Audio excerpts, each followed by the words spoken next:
Being trapped inside over the past week, we've also been taking a look at our finances as it's that time of year, tax season and such. So today we wanted to share with you guys some numbers, actually what it's cost us to travel and live on the road for the past 2 years. Yeah, so a little over a year ago for our 1 year on the road series, we did a video about our finances where we talked pretty high level about how we reduce our costs and save here and there, but we didn't actually give you concrete numbers. And we wanted to share that with you today. We're a little bit more comfortable with y'all and taking a peek into our very personal life because, as we mentioned in that video, we find finances to be a very personal subject. Before we get into the numbers, let's put a little context around it, kind of recap some of the stuff we talked about in the last video. We are very frugal individuals. We are very cost efficient as to what we purchase. We really shop around, make sure we're getting the best deal, and make sure that we really need an item before we make a purchase at all. We are also frugal with regard to experiences. We try to do free experiences whenever possible instead of paid experiences, and also things like eating out. We just don't do a lot of that. We cook at home. We are also really big do-it-yourselfers. A lot of that cost and labor that we'd pay somebody else to do, we do it ourselves. We have the capability and the know-how, and we've probably saved ourselves $8,000 to $10,000 on the 2 years we've been on the road in labor expenses on working on the truck and the RV. So that's definitely a huge savings for us. So our numbers are lower in those regards. Another big thing about us is that we don't have any debt. We don't have a payment to make on our RV or our truck, so that is an expense that we don't have to deal with. We also prefer boondocking over staying near, say, big cities or going to big attractions. One last thing I want to mention before we look at our actual numbers is you'll notice one of our biggest spends is on groceries, and we put a lot of emphasis on healthy eating, so that's where we really spend a lot of money in buying organic and buying local foods that we think are more healthy for us. Because we think finance is a relatively personal issue, we are not going to be talking about our health expenses, our fees and taxes, or our business expenses. So those are omitted from these numbers, but the rest of it is our general expenses to live on the road. Okay, so what we did is we looked all the way back to when we started in September 2015. I've averaged out the monthly cost of each of one of our categories. So the very first one is lodging, and in that I also threw in RV clubs and memberships that we use, like Thousand Trails, Harvest Host, Boondockers Welcome, things like that. Maybe a Passport America, because that's all part of the lodging fee in my mind.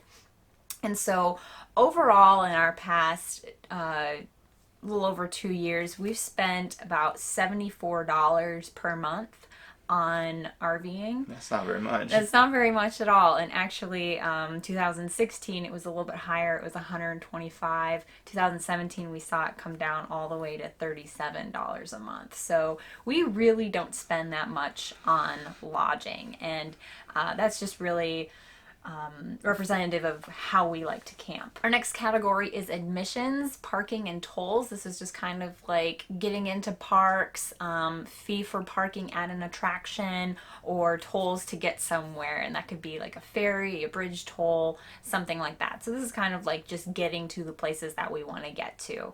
And over the past 2 years, we've averaged about $41 per month on that. That's pretty consistent over the past 2 years. The next two categories are our truck and fifth wheel expenses, and this is going to include things like repairs, tires, things like that on the truck and fifth wheel. And the first year our truck had a pretty big breakdown that we had to repair that cost us almost $3,000. So our monthly average on the truck in 2016 was $224 per month to run the truck, and in 2017 that came down to only $82. Over the course of 2 years, the truck has cost us $165 a month to maintain. Now that does not include a tire change yet, which is coming up this year, so that's something we need to factor in. With 6 tires, it's probably going to cost us over $1,000 to do the tires. For the fifth wheel, our monthly average was $53 for 2016, and that jumped up to $325 in 2017, because we are adding this solar system on the RV, which is a big cost. Yeah. We haven't had any really huge issues or costly repairs on the RV, but things are always going wrong with RVs, little things here and there, and there's always something to be fixing. The monthly average over 2 years is $165 to maintain the RV, including the solar system add. Next, let's talk about fuel. Propane use. We use that to cool our fridge and cook our food and heat the RV. We've spent on average about $23 monthly average across the 2 years. It's been pretty consistent across both years. Now that does go up in the winter because we're heating the RV a little bit more, but since we moved south, we try to decrease that. the next thing on the list is gasoline, and the only thing we burn gasoline for is our generator, and that has been a really low expense. Yeah, our 2016 average was $4, our 2017 was $8. That brings our monthly average to $6 to run our generator to pretty much live off grid. So it's been really cost effective to use that generator to go boondocking. Now this is a category that you're all interested in. How much do we spend on diesel, on fuel to actually drive around the country? Well, in 2016 we averaged about $266 a month, or a total of $3,186 in fuel.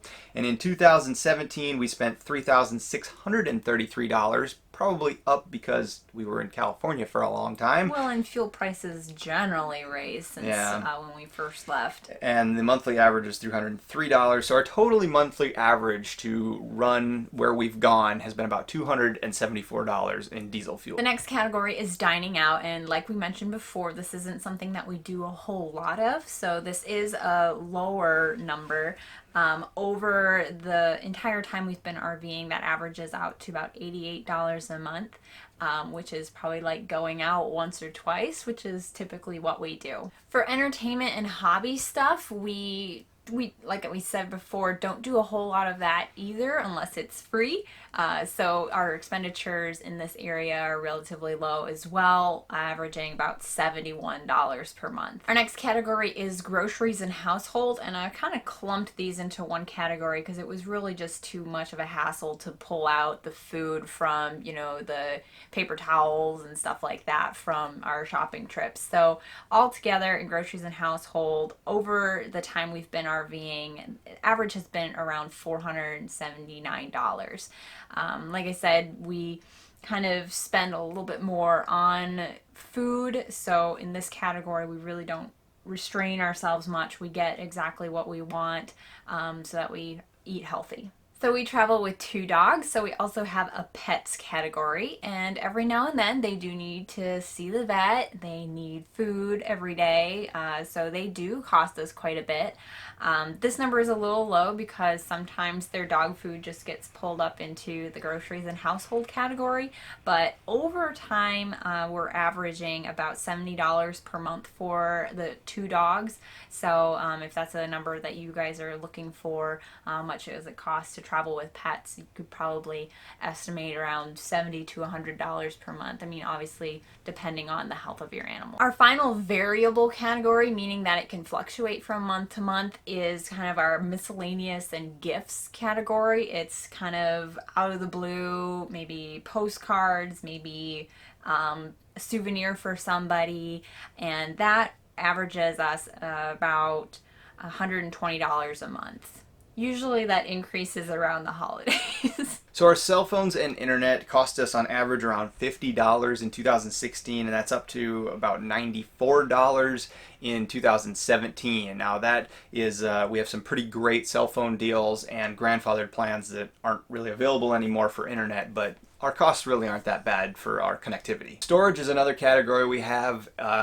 When we sold our house, we kept some things in an enclosed trailer and we kept it on a storage lot, and that cost us $20 a month in 2016.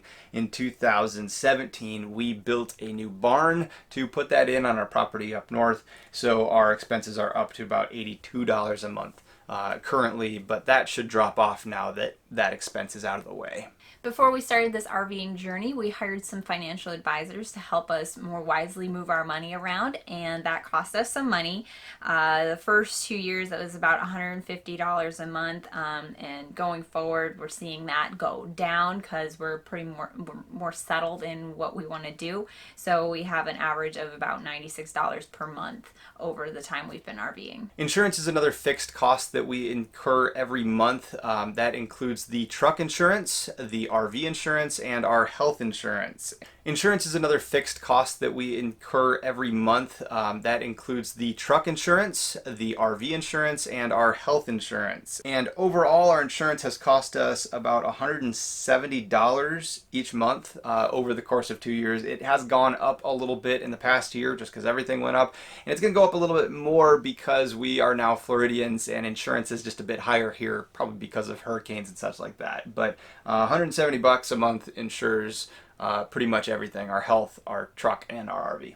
So where does that bring us? And this is probably the number that you guys are really wanting to know, is how much does this cost us per month overall? So our totals for 2016, excluding business, health, and tax expenses, were about $23,726 for a monthly average of $1,984.